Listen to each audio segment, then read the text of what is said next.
शुक्लाम्बरधरम् विष्णुम् शशिवर्णम् चतुर्भुजम् प्रसन्नवदनम् ध्यायेत् सर्वविघ्नोपशान्तये व्यासम् वसिष्ठनप्तारम् शक्तेः पौत्रमकल्मषम् पराशरात्मजम् वन्दे शुकतातम् तपोनिधिम्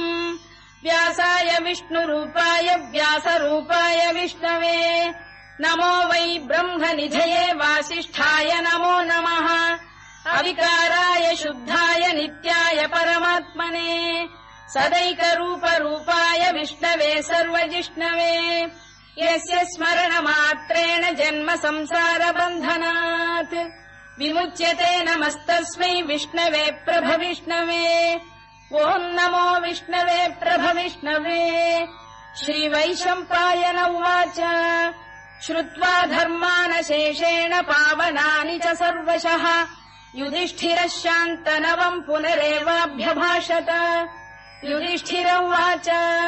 किमेकम् दैवतम् लोके किम् वाप्येकम् परायणम् स्तुवन्तः कङ्कमर्चन्तः प्राप्नुयुर्मानवा शुभम् को धर्मः सर्वधर्माणाम् भवतः परमो मतः किम् जपन्मुच्यते जन्तुर्जन्म संसारबन्धनात्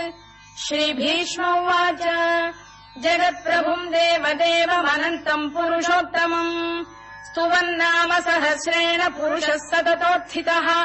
तमेव चार्चयन्नित्यम् भक्त्या पुरुषमव्ययम् ध्यायम् स्तुवन् नमस्यम् च यजमानस्तमेव च अनादिनिधनम् विष्णुम् सर्वलोकमहेश्वरम् लोकाध्यक्षम् स्तुवन्नित्यम् सर्वदुःखातिगो भवेत् ब्रह्मण्यम् सर्वधर्मज्ञम् लोकानाम् कीर्तिवर्धनम् लोकनाथम् महद्भूतम् सर्वभूतभवोद्भवम् एष मे सर्वधर्माणाम् धर्मोऽधिकतमो मतः यद्भक्त्या पुण्डरीकाक्षम् स्तवैरच्चेन्नरः सदा परमम् यो महत्तेजः परमम् यो महत्तपः परमम् यो महद्ब्रह्म परमम् यः परायणम् पवित्राणाम् पवित्रम् यो मङ्गलानाम् च मङ्गलम् दैवतम् देवतानाम् च भूतानाम् यो व्ययः यतः सर्वाणि भूतानि भवन्त्यादियुगागमे यस्मिंश्च प्रलयम् यान्ति पुनरेव युगक्षये तस्य लोकप्रधानस्य जगन्नाथस्य भूपते विष्णोर्नाम सहस्रम् मे शृणु पापभयापहम् यानि नामानि गौणानि विख्यातानि महात्मनः ऋषिभिः परिगीतानि तानि वक्ष्यामि भूतये ऋषिर्नाम्नाम् सहस्रस्य वेदव्यासो महामुनिः छन्दोऽनुष्टुप् तथा देवो भगवान् देवकीसुतः अमृतांशुद्भवो बीजम् शक्तिर्देवकी नन्दनः त्रिसामाहृदयम् तस्य शान्त्यर्थे विनियुज्यते विष्णुम् जिष्णुम् महाविष्णुम् प्रभविष्णुम् महेश्वरम् अनेकरूपदैत्यान्तम् नमामि पुरुषोत्तमम् अस्य श्रीविष्णोर्दिव्यसहस्रनामस्तोत्रमहामन्त्रस्य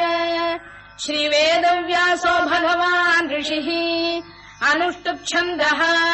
श्रीमहाविष्णुः परमात्मा श्रीमन्नारायणो देवता अमृतांशुद्भवो भानुरिति बीजम् देवकी नन्दन श्रेष्ठेति शक्तिः उद्भवः क्षोभणो देव इति परमो मन्त्रः शङ्खबृन्नन्दकी चक्रीति कीलकम् शार्ङ्गधन्वा गदाधर इत्यस्त्रम् रथाङ्गपाणिरक्षोभ्य इति नेत्रम् त्रिसामासामजः सामेति कवचम् आनन्दम् परब्रह्मेति योनिः ऋतुः सुदर्शनकाल इति दिग्बन्धः श्रीविश्वरूप इति ध्यानम् श्रीमहाविष्णुप्रीत्यर्थे सहस्रनाम जपे विनियोगः ध्यानम् क्षीरोदन्वत्प्रदेशे शुचिमणिविलसत्सैकते मौक्तिकानाम् मालाक्लुप्तासनस्थस्फटिकमणिनिभैर्मौक्तिकैर्मण्डिताङ्गः शुभ्रैरभ्रैरदभ्रैरुपरि विरचितैर्मुक्तपीयूषवर्षैः आनन्दीन पुनीयादरिनलिन गदा शङ्खपाणिर्मुकुन्दः भूः पादौ यस्य नाभिर्विहतसुरनिलश्चन्द्रसूर्यौ च नेत्रे कर्णावाशा शिरोद्यौर्मुखमपि दहनो यस्य वास्तेयमब्धिः अन्तस्थम् यस्य विश्वम् सुरनरखगो भोगि गन्धर्व दैत्यैः चित्रम् रम्यते तम् त्रिभुवन वपुषम् विष्णुमीशम् नमामि। ॐ नमो भगवते वासुदेवाय। शान्ताकारम् भुजगशयनम् पद्मनाभम् सुरेशम् विश्वाधारम् गगनसदृशम् मेघवर्णम् शुभाङ्गम् लक्ष्मीकान्तम् कमलनयनम् योगिहृद्ध्यानगम्यम् वन्दे विष्णुम् भवभयहरम् सर्वलोकैकनाथम् मेघश्यामम् पीतकौशेयवासम् श्रीवत्साङ्कम् कौस्तुभोद्भासिताङ्गम् पुण्योपेतम् पुण्डरीकायताक्षम् विष्णुम् वन्दे सर्वलोकैकनाथम् नमः समस्तभूतानामादिभूताय भूभृते अनेकरूपरूपाय विष्णवे प्रभविष्णवे सशङ्खचक्रम् सकिरीटकुण्डलम् सपीतवस्त्रम् सरसीरुहेक्षणम् सहारवक्षस्थलशोभिकौस्तुभम् नमामि विष्णुम् शिरसा चतुर्भुजम् छायायाम् पारिजातस्य हेमसिंहासनोपरि आसीनमम्बुदश्याममायताक्षमलङ्कृतम् चन्द्राननम् चतुर्बाहुम् श्रीवत्साङ्कितवक्षसम् रुक्मिणी सत्यभामाभ्याम् सहितम् कृष्णमाश्रये।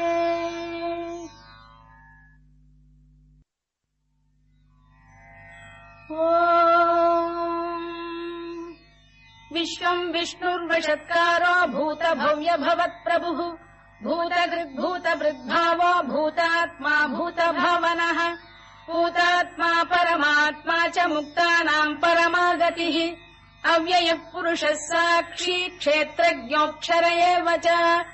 योगो योगविदाम् नेता प्रधानपुरुषेश्वरः नारसिंहवपुः श्रीमान् केशवः पुरुषोत्तमः सर्वः शर्वः शिवस्थाणुर्भूतादिर्निधिरव्ययः सम्भवो भावनो भर्ता प्रभव प्रभुरीश्वरः स्वयम्भूः शम्भुरादित्यः पुष्कराक्षो महास्वनः अनादिनिधनो धाता विधाता धातुरुत्तमः अप्रमेयो ऋषिकेश पद्मनाभोऽमर प्रभुः विश्वकर्मा मनुस्पष्टा स्थविष्ठस्थविरो ध्रुवः अग्राह्यः शाश्वत कृष्णो लोहिताक्ष प्रदर्दनः प्रभूतस्त्रिककुब्धाम पवित्रम् मङ्गलम् परम्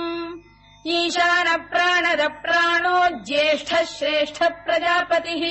हिरण्यगर्भो भूगर्भो माधवो मधुसूदनः ईश्वरो विक्रमी धन्वी मेधावी विक्रमक्रमः अनुत्तमो दुराधर्ष कृतज्ञ कृतिरात्मवान् सुरेशः शरणम् शर्म विश्वरेता प्रजाभवः अधः संवत्सरो व्याल प्रत्ययः सर्वदर्शनः अजः सर्वेश्वरः सिद्धः सिद्धिः सर्वादिरच्युतः वृषाकपिरमेयात्मा सर्वयोगविनिसृतः वसुर्वसुमनः सत्यः समात्मा संमितः समः अमोघः पुण्डरीकाक्षो वृषकर्मा वृषाकृतिः रुद्रो बहुशिरा बभ्रुर्विश्वयोनिः शुचिश्रवाः अमृतः शाश्वतस्थाणुर्वरारोहो महातपाः सर्वगः सर्वविद्भानुर्विश्वक्सेनो जनार्दनः वेदो वेदविदव्यङ्गो वेदाङ्गो वेदवित्कविः लोकाध्यक्षः सुराध्यक्षो धर्माध्यक्ष कृताकृतः चतुरात्मा चतुर्व्यूहश्चतुर्दंष्टश्चतुर्भुजः भ्राजिष्णुर्भोजनम् भोक्ता सहिष्णुर्जगदादिजः अनघो विजयो जेता विश्वयोनिः पुनर्वसुः उपेन्द्रो वामनः प्रांशुरमोघः शुचिरूर्जितः अतीन्द्रः सङ्ग्रहः सर्गो धृतात्मा नियमो यमः वेद्यो वैद्यः सदा योगी वीरः माधवो मधुः अतीन्द्रियो महामायो महोत्साहो महाबलः महाबुद्धिर्महावीर्यो महाशक्तिर्महाद्युतिः अनिर्देश्य वपुः श्रीमान् अमे आत्मा महादृधृत् महेश्वासो महीभर्ता श्रीनिवासः सताङ्गतिः अनिरुद्धः सुरानन्दो गोविन्दो गोविदाम्पतिः मरीचिर्दमनो हंसः सुपर्णो भुजगोत्तमः हिरण्यनाभः सुतपाः पद्मनाभ प्रजापतिः